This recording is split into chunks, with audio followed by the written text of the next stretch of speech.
Hi, this is Sister Flavia Fernandez, and today I will be conducting this B.ed lecture, course number 202, Knowledge and Curriculum and Language Across Curriculum.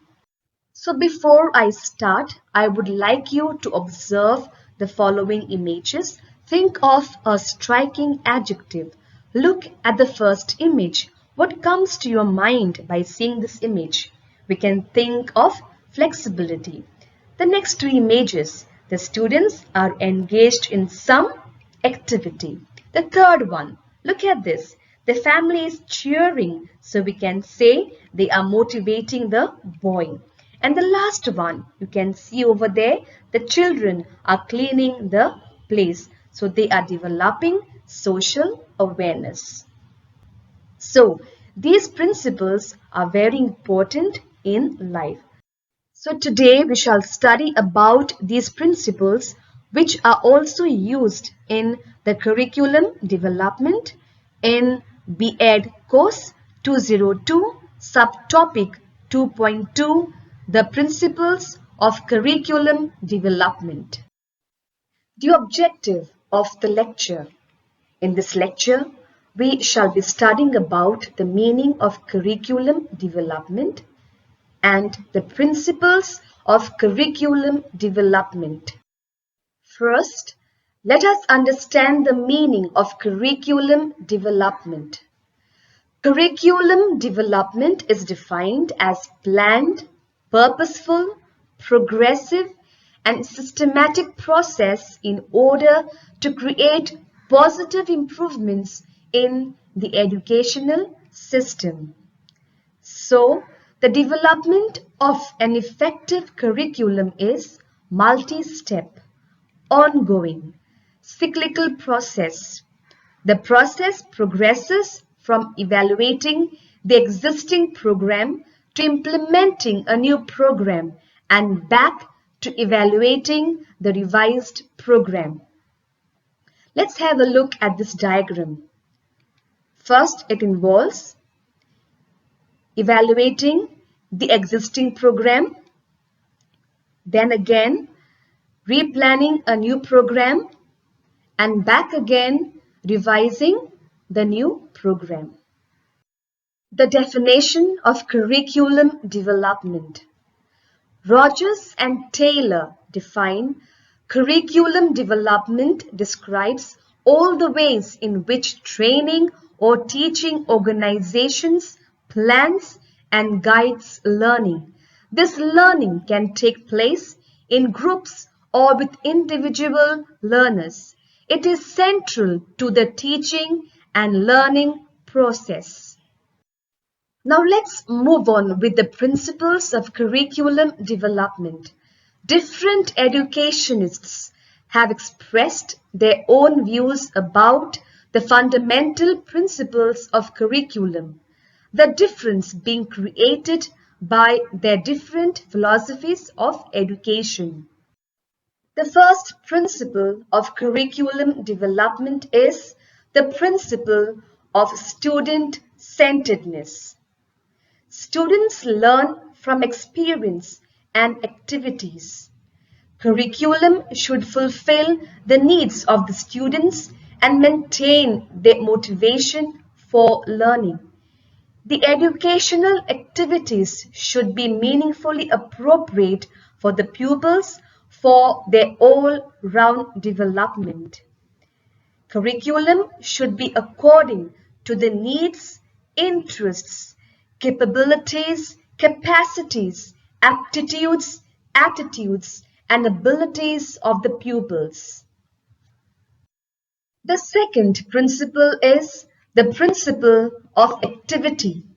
Curriculum must be full of activities where students can learn with his personal efforts and experience. Growth and learning take place where there is activity. They need experience more than instructions. The curriculum must ensure the activity of body and mind. It should be the center of the curriculum. Example, research work, projects, etc. The third principle is the principle of preparation of life. Curriculum must help the students to prepare to face the various challenges of the complex problems of future. It must help the pupils to live fully and richly their life at the stage at which they are. The aim of education is to prepare the child for an effective adult life. Therefore, the curriculum should reflect an insight into the future life of the pupils. The fourth principle is the principle of community-centeredness or service. The modern curriculum should be related to community life.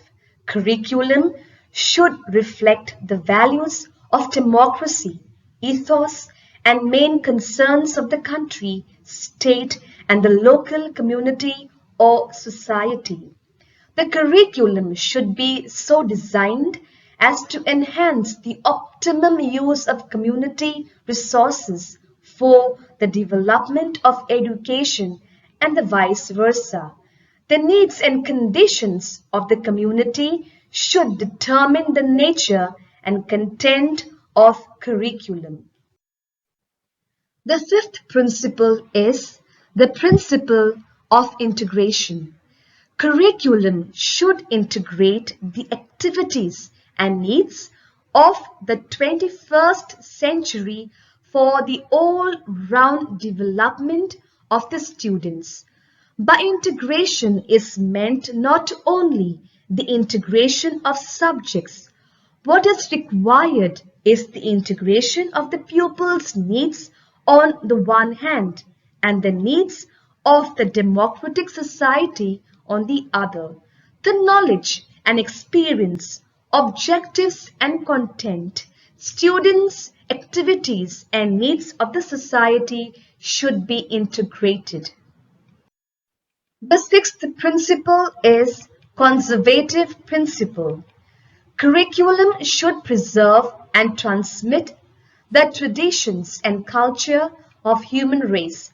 It should embrace such subjects, topics, or activities by which students should cultivate a sense of respect for their traditions and culture. It should have content which will cultivate a sense of respect among pupils for their traditions and culture. The seventh principle is the principle of motivation. The curriculum should be tailored to suit the needs and interests of the pupils. It must be goal-directed. It should thus motivate the pupils to actively participate in the learning process with an innate desire arising out of intrinsic motivation. Interest and motivation are developed when the students find that the subjects in the curriculum satisfy them. The eighth principle is the principle of maturity. The curriculum should be suited to the mental and physical maturity of the pupils. It should be adapted to the grade of pupils and to their stage of mental and physical development. Wonder and romance is predominant in this stage. Subjects and activities which present the elements of wonder and romance should be included. The ninth principle is the principle of flexibility and variety. The curriculum should not be rigid, but should be flexible to suit the changing needs of the pupils and the society. It should meet the needs of the pupils with different taste, skills, and intelligence, and consider special needs and circumstances of the pupils. Curriculum of the girls may not always be identical with that of boys.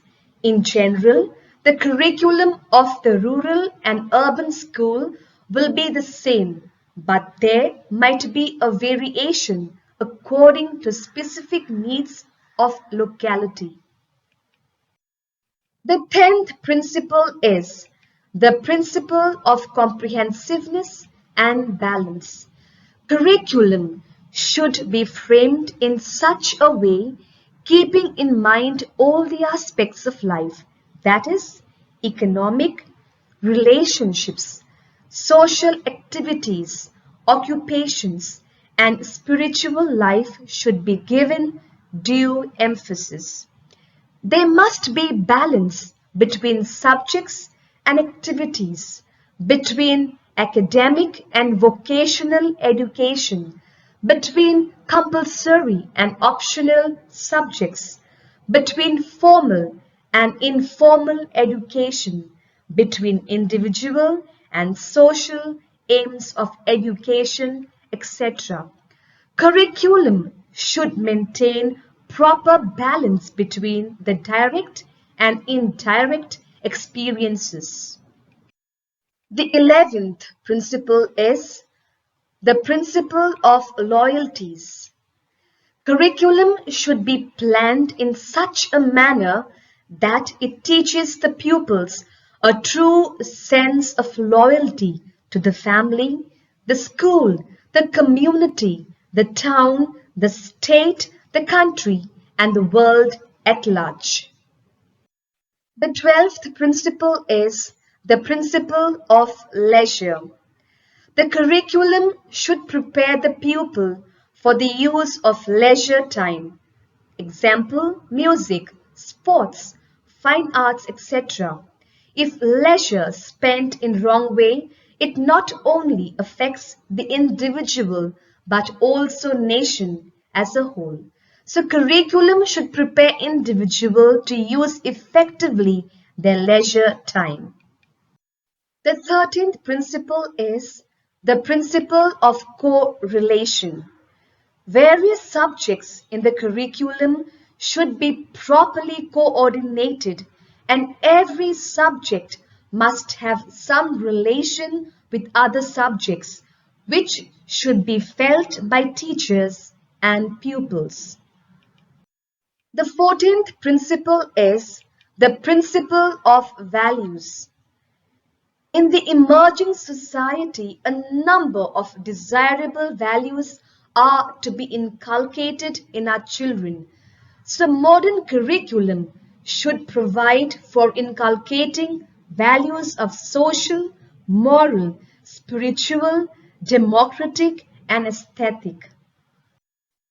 And the last 15th principle is the principle of totality.